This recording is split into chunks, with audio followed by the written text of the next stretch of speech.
Shalom, jumpa lagi bersama saya lewat channel Klavu Sukacita. Pada kesempatan ini kita akan sama-sama belajar dari kebenaran firman Tuhan. Sebelumnya saya mengajak kita untuk bersatu di dalam doa. Mari berdoa. Maha besar Engkau Allah yang bertata di dalam kerajaan sorga, Bapa, di dalam nama Tuhan kami Yesus Kristus, Bapa, dengan kekuatan Roh Kudus kepadamu, kami bersyukur dan berterima kasih untuk kesempatan yang baik ini Tuhan berikan bagi kami lewat channel Klavu Sukacita untuk memperdengarkan firman Tuhan kepada pemirsa Klavu Sukacita di mana saja berada. Roh pimpin kami sekalian untuk membaca, mendengar, dan merenungkan firman Tuhan di kesempatan ini. Dalam nama Yesus kami berdoa. Amin. Pemirsa Klavu Sukacita yang diberkati, bagian firman Tuhan bagi kita di kesempatan ini terdapat dalam Perjanjian Baru, Pertama Korintus pasal 15 ayat 12 hingga ayatnya yang ke-34. Pertama Korintus pasal 15 ayat 12 hingga ayatnya yang ke-34 di bawah perikop kebangkitan kita. Jadi bila mana kami beritakan bahwa Kristus dibangkitkan dari antara orang mati, bagaimana mungkin ada di antara kamu yang mengatakan bahwa tidak ada kebangkitan orang mati? Kalau tidak ada kebangkitan orang mati, maka Kristus juga tidak dibangkitkan. Tetapi andai kata Kristus tidak dibangkitkan, maka sia-sialah pemberitaan kami dan sia-sialah juga kepercayaan kamu. Lebih daripada itu kami ternyata berdusta terhadap Allah, karena tentang Dia kami katakan bahwa Ia telah membangkitkan Kristus, padahal Ia tidak membangkitkannya. Kalau andai kata benar bahwa orang mati tidak dibangkitkan. Sebab jika benar orang mati tidak dibangkitkan, maka Kristus juga tidak dibangkitkan. Dan jika Kristus tidak dibangkitkan, maka sia-sialah kepercayaan kamu dan kamu masih hidup dalam dosamu. Demikianlah binasa orang-orang yang mati dalam Kristus. Jikalau kita hanya dalam hidup ini saja menaruh pengharapan pada Kristus, maka kita adalah orang-orang yang paling malang dari segala manusia. Tetapi yang benar ialah bahwa Kristus telah dibangkitkan dari antara orang mati, sebagai yang sulung dari orang-orang yang telah meninggal. Sebab sama seperti maut datang karena satu orang manusia, demikian juga kebangkitan orang mati datang karena satu orang manusia. Karena sama seperti semua orang mati dalam persekutuan dengan Adam, demikian pula semua orang akan dihidupkan kembali dengan persekutuan dengan Kristus. Tetapi tiap-tiap orang menurut urutannya, Kristus sebagai buah sulung, sesudah itu mereka yang menjadi miliknya pada waktu kedatangannya. Kemudian tiba kesudahannya, yaitu bila mana Ia menyerahkan kerajaan kepada Allah Bapa. Sesudah Ia membinasakan segala pemerintahan, kekuasaan dan kekuatan, karena Ia harus memegang pemerintahan sebagai Raja sampai Allah meletakkan semua musuhnya di bawah kakinya. Musuh yang terakhir yang dibinasakan ialah maut.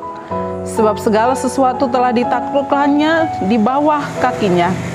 Tetapi kalau dikatakan bahwa segala sesuatu telah ditaklukkan, maka teranglah bahwa Ia sendiri yang telah menaklukkan segala sesuatu di bawah kaki Kristus itu tidak termasuk di dalamnya. Tetapi kalau segala sesuatu telah ditaklukkan di bawah Kristus, maka Ia sendiri sebagai anak akan menaklukkan dirinya di bawah Dia yang telah menaklukkan segala sesuatu di bawahnya. Supaya Allah menjadi semua di dalam semua. Jika tidak demikian, apakah faedahnya perbuatan orang-orang yang dibaptis bagi orang mati? Kalau orang mati sama sekali tidak dibangkitkan, mengapa mereka mau dibaptis bagi orang-orang yang telah meninggal? Dan kamu juga, mengapakah kamu setiap saat membawa diri kami ke dalam bahaya? Saudara-saudara, tiap-tiap hari aku berhadapan dengan maut. Dengan kebanggaanku akan kamu dalam Kristus Yesus Tuhan kita, aku katakan bahwa hal ini benar.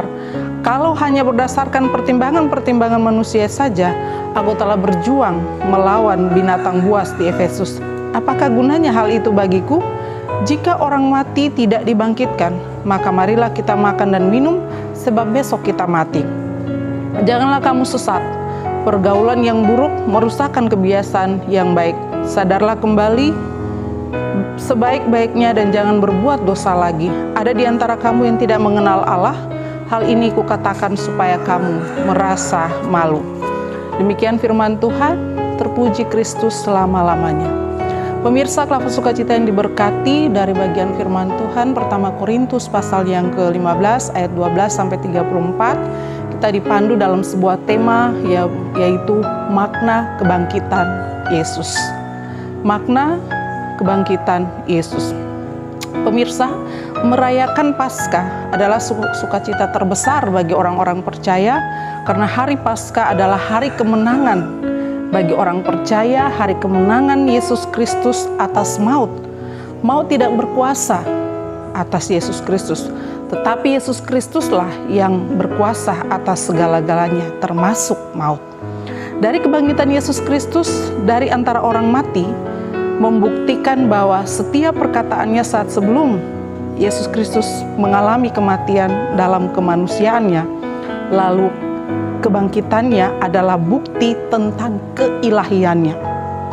Dan hal inilah yang menjadi dasar iman, kepercayaan dari semua orang percaya di muka bumi ini. Dan hal ini pula yang menjadi pokok pemberitaan dan kesaksian dari para nabi, para rasul, para hamba Tuhan. Demikian juga Rasul Paulus dalam kesaksiannya kepada jemaat di Korintus tentang kebangkitan Yesus Kristus dari antara orang mati dan juga kebangkitan orang mati. Memang jemaat di Korintus percaya kepada Yesus Kristus, mereka percaya dan mengakui kebangkitan Yesus Kristus, tetapi mereka belum menerima dan mengakui akan kebangkitan orang mati. Karena bagi mereka, alam kematian itu bagaikan jurang dalam yang tiada dasarnya. Dan bagaimana mungkin orang mati yang tidak memiliki keilahian seperti Yesus Kristus dapat bangkit? Nah, pemirsa sukacita yang diberkati, hal ini yang diluruskan oleh Rasul Paulus kepada jemaat di Korintus untuk percaya kepada dan tentang adanya kebangkitan orang mati.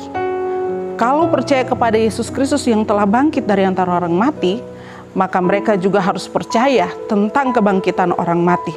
Sebab hal itu pasti terjadi saat Yesus Kristus datang kali kedua, maka orang-orang percaya yang mati di dalam Tuhan akan dibangkitkan pula.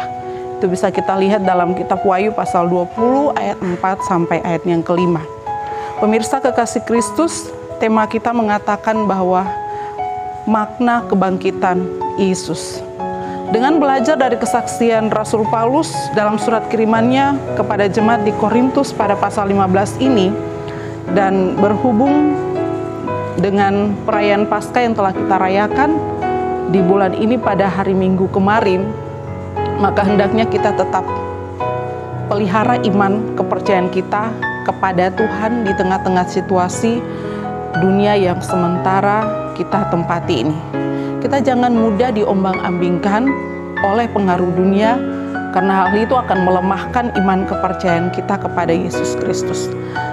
Tetapi alangkah baiknya mari kita menunjukkan pola hidup kekristenan kita di tengah-tengah dunia di mana kita ada ini dengan cara bersyukur kepada Tuhan, melakukan hal-hal baik di dalam kehidupan kita, walaupun kita ada dalam situasi yang sulit.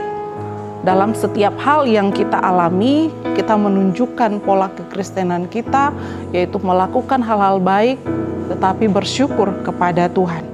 Dengan demikian, kita dapat memaknai kebangkitan Yesus Kristus dalam kehidupan kita. Selamat merayakan Hari Paskah. Tuhan Yesus memberkati kita semua. Amin. Mari berdoa. Terima kasih Bapa, terima kasih Yesus, terima kasih Roh Kudus, Engkau telah menuntun kami lewat firman Tuhan di kesempatan ini. Beri Roh-Mu bekerja di setiap hati kami, pemirsa Klavos Sukacita di mana saja mereka berada. Di tengah-tengah situasi dunia ini, biarlah iman kami terpelihara dengan baik, percaya kepada Tuhan, lalu kami dapat menerapkan itu lewat tindakan perbuatan kami yang baik, lalu bersyukur kepada Tuhan untuk segala sesuatu yang kami alami di dalam kehidupan kami hari lepas hari. Berkati pemirsa Klavos Sukacita di mana saja mereka berada dalam pergumulan mereka, apapun itu Tuhan yang mengetahui. Yang sakit Tuhan sembuhkan, yang lemah Tuhan kuatkan, yang sedih Tuhan hiburkan. Yang berbeban berat Tuhan angkat beban itu, beri kelegaan bagi mereka. Engkau juga kiranya memberkati bangsa dan negara kami, para pemimpin kami dari pusat sampai kepada di daerah, di kampung-kampung. Dalam tugas kepemimpinan mereka, Tuhan beri hikmat, kemampuan bagi mereka untuk melayani masyarakat dengan tugas-tugas yang Tuhan percayakan bagi mereka. Engkau juga berkati gerejamu, para hamba Tuhan yang senantiasa bergumul untuk situasi dunia, masyarakat, jemaat di mana mereka ada. Engkau juga beri kuat, sehat, umur panjang bagi mereka, berkati pelayanan-pelayanan yang mereka lakukan. Keluarga mereka diberkati agar senantiasa menopang pelayanan hamba-hambamu. Engkau juga kiranya memberkati tim Klavos Sukacita, baik kru maupun para pelayan, dalam tugas tanggung jawab pelayanan mereka pribadi, bahkan keluarga mereka masing-masing. Kiranya juga diberkati oleh Tuhan. Terima kasih Bapa, terima kasih Yesus, terima kasih Roh Kudus. Terpuji-puji namamu dari dulu, kini, hingga selamanya. Amin. Shalom, Tuhan memberkati kita.